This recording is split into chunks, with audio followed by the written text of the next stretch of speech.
మన ప్రభువైన యేసుక్రీస్తు పరిశుద్ధ నామములో ఈ పాడ్కాస్ట్ ద్వారా వాక్యం ఉంటున్న ప్రతి వారికి నా హృదయపూర్వకమైనటువంటి వందనాలు. దేవుడు మిమ్మను దీవించునుగాక.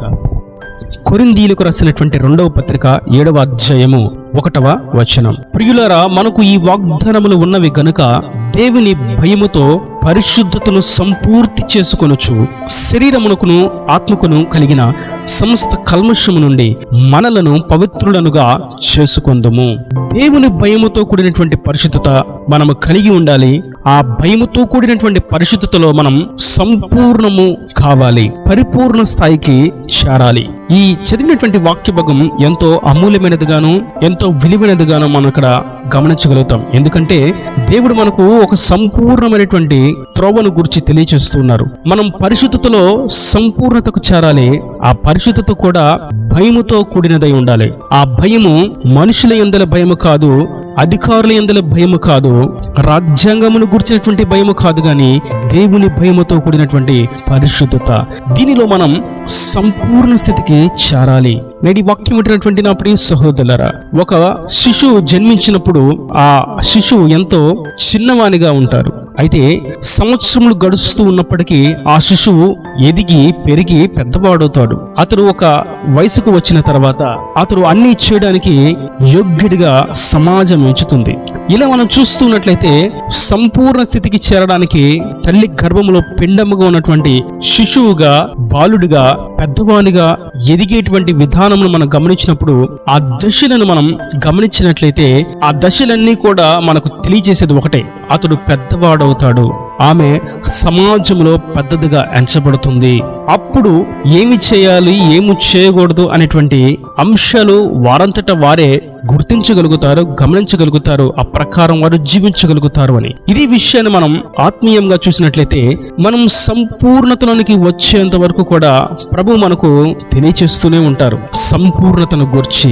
ఆ సంపూర్ణత దేవుని యందులే భయముతో కూడినదై ఉంటుంది, పరిశుద్ధతతో కూడినదై ఉంటుంది. ఈ పరిశుద్ధత భయము అనేది ప్రక్కన ఉన్నట్లయితే ఆ మనిషి లేదా ఆ ఆత్మీయులు సంపూర్ణతకు చేరుట అసాధ్యము.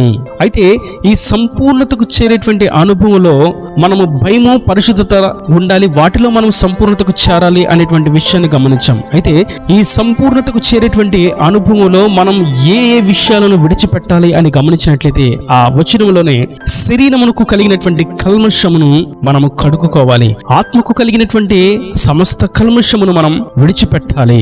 కల్మషము నుండి మనం కడగబడి కలుషహరుడైనటువంటి కరుణామయుని యొద్దకు మనము చేరాలి.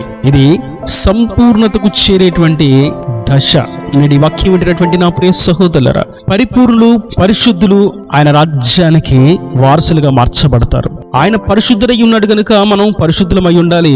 అయితే ఆ పరిశుద్ధతలో ఆయన సంపూర్ణుడు, ఆయన పరిపూర్ణుడు గనుక మనము కూడా సంపూర్ణముగా, పరిపూర్ణులముగా మార్చబడాలి. ఆ స్థితికి మనము చేరాలి అని అన్నప్పుడు శరీరానికి కలిగినటువంటి సమస్త కల్మషమును మనం కడుగుకోవాలి.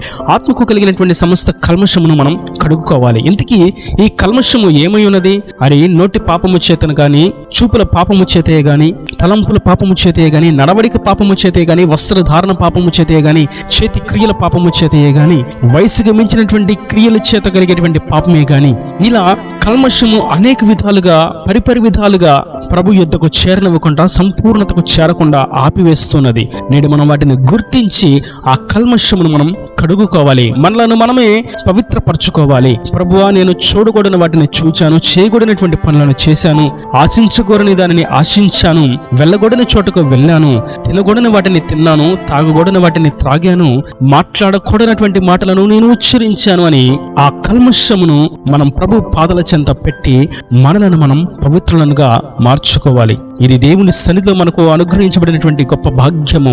మనిషి ఈ భూమి మీద ఉన్నంతసేపు లేదా ఆయుష్ అనుగ్రహింపబడినంత కాలమే ఈ స్థితికి అవకాశం ఉన్నది. ఒకసారి మనిషి యొక్క జీవము ముగించబడిన తర్వాత ఈ లోకయాత్ర ముగించబడిన తర్వాత, ఈ గుడారమును విడిచిపెట్టిన తర్వాత అట్టి వారికి ఈ స్థితి దక్కుట అనేది అసంభవము. కనుక మనము సజ్జులమై ఉండగానే, ఇంకనూ ఆయన వాక్యం మనకు విరివిగా వినబడుతూ ఉండగానే, ఇంకనూ ఆయన కరుణా రక్తము మన కొరకు పారుతూ ఉండగానే, ఇంకనూ ఆయన దయా సంకల్పం మన మీద నిలిచి ఉండగానే, ఇంకనూ ఆయన వాత్సల్యత దినదినము మన మీద కుమ్మరించబడుతూ ఉండగానే మనం సంపూర్ణతకు చేరేటువంటి అనుభవంలో కల్మషమును కడుగుకుందాం. భయముతో కూడినటువంటి పరిశుద్ధతలో మనం అందలాలను ఎక్కుదాం. దేవుని యొక్క సంపూర్ణతకు చేర్చబడదాం. ఈ లోకములో నశించిపోతున్న వారికి, ఇంకను భక్తిహీనముగా ఉన్న వారికి, ప్రభువుకు దూరంగా ఉన్న వారికి, పాపపు బంధకాలతో బంధించబడిన వారికి ఒక మాదిరిగాను, ప్రభువును స్పష్టంగా చూపించగలిగేటువంటి ఒక వెలుగుగాను, దేవుని గూర్చినటువంటి ప్రేమను వివరించగలిగేటువంటి ఒక శ్రావ్యమైనటువంటి గానముగాను మనం ఈ లోకంలో ప్రజ్వలింప చేయబడాలని ప్రభు కోరుకుంటూ ఉన్నారు. కనుక మన కొరకు ఎన్నో వాగ్దానాలు దాగి ఉన్నవి, ఎన్నో వాగ్దానాలు దాచబడి ఉన్నవి, ఎన్నో వాగ్దానాలు మన కొరకు ఎదురు చూస్తూ ఉన్నవి. వాటిని మనం స్వతంత్రించుకోవాలి అని అన్నప్పుడు మనము సంపూర్ణతకు చేరేటువంటి మార్గంలో ముందుకు సాగిపోవాలి. పరిశుద్ధతలో సంపూర్ణతకు చేరాలి, ప్రేమలో సంపూర్ణతకు చేరాలి, సహనములో సంపూర్ణతకు చేరాలి, విశ్వాసంలో సంపూర్ణతకు చేరాలి, నిరీక్షణలో సంపూర్ణతకు చేరాలి, సమాధానంలో సంపూర్ణతకు చేరాలి. ఇలా దేవునికి ఇష్టమైనటువంటి దైవ సంబంధమైనటువంటి క్రియలలో మనం సంపూర్ణ సిద్ధిని పొందుకోవాలి. అందుకొరకు మనం శరీరానికి, ఆత్మకు కలిగినటువంటి కల్మషమును కడుగుకోవాలి. ఇలా కడుగుకోవడానికి ప్రభు మనకు అనుగ్రహించినటువంటి సదవకాశం ఈ భౌతికమైనటువంటి జీవితం. మరియు అలాగ కడుక్కోవడానికి, పవిత్రపరచుకోవడానికి దేవుడు మనకు కల్పించినటువంటి మరొక సదవకాశం ఆయన రక్తంలో కడుగబడుట, ఉచితమైనటువంటి రక్షణ. నోటితో ఒప్పుకొని హృదయమందు ఆయనను విశ్వసించినట్లయితే, యేసు క్రీస్తుని నోటితో ఒప్పుకొని హృదయమందు విశ్వసించేటువంటి ఆ అనుభవము ద్వారా మనం పవిత్రులముగా మార్చబడతాం. తండ్రి, కుమార, పరిశుద్ధాత్మ నామములో ముంచిన బాప్తిసం తీసుకున్న చేత కల్మషముల నుండి పవిత్రపరచబడగలుగుతాం. ఆయన పరిశుద్ధాత్మ శక్తి చేత మనం నింపబడినప్పుడు మనం సమస్త కల్మషముల నుండి పవిత్రపరచబడగలుగుతాం. కనుక అట్టి ఆత్మ సంబంధమైనటువంటి శ్రేష్టమైనటువంటి మార్గాల మనం ముందుకు సాగి కల్మషముల నుండి కడగబడిన వారంగా సంపూర్ణతకు మనం సాగిపోదాం. ఇది శరీరానికి, ఆత్మకు, మనస్సుకు, ప్రాణాత్మదేహములకు కలిగినటువంటి సమస్త కల్మషము కడుగుకోవడానికి ఇది ఒక మంచి సదవకాశము. ఆయన పరిశుద్ధమైనటువంటి రుద్రం, ఆయన శిలువలో మన కొరకు కార్చినటువంటి రక్తము మన సమస్త పాపమును, భ్రష్టత్వమును, రోగమును, కల్మషమును, ఆయనకు ఆయాసకరమైనటువంటి క్రియలను కడిగి శుద్ధి చేయబడడానికి ఈ అమూల్యమైనటువంటి సమయంలో మనం ఆయన చెంతకు చేరదాం. ఇది భయముతోనూ పరిశుద్ధతతోనూ కూడినదై ఉండాలి. నేటి వాక్యం వింటున్నటువంటి నా ప్రియ సహోదరులారా, మనం పరిశుద్ధత కొరకు వాంఛ కలిగి ఉంటాం. అయితే ఈ పరిశుద్ధత భయముతో కూడినదై ఉండాలి. అప్పుడు మాత్రమే మనం సంపూర్ణతలోనికి చేరగలుగుతాం.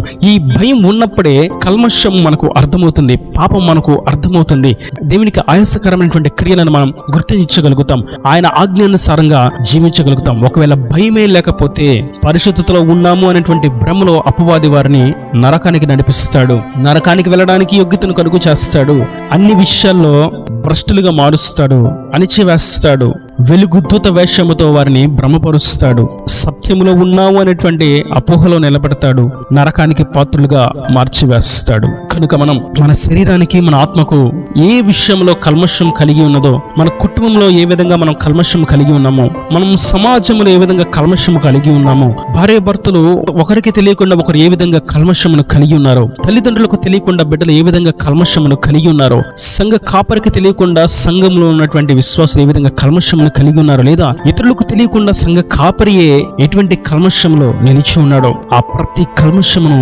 ఇప్పుడే మనం కడుగుకొని పవిత్రపరచుకున్నట్లయితే అది దీవెనకరంగా మార్చబడుతుంది, సంపూర్ణతకు సాగిపోవడానికి ఒక మార్గముగా నిలిచి ఉంటుంది.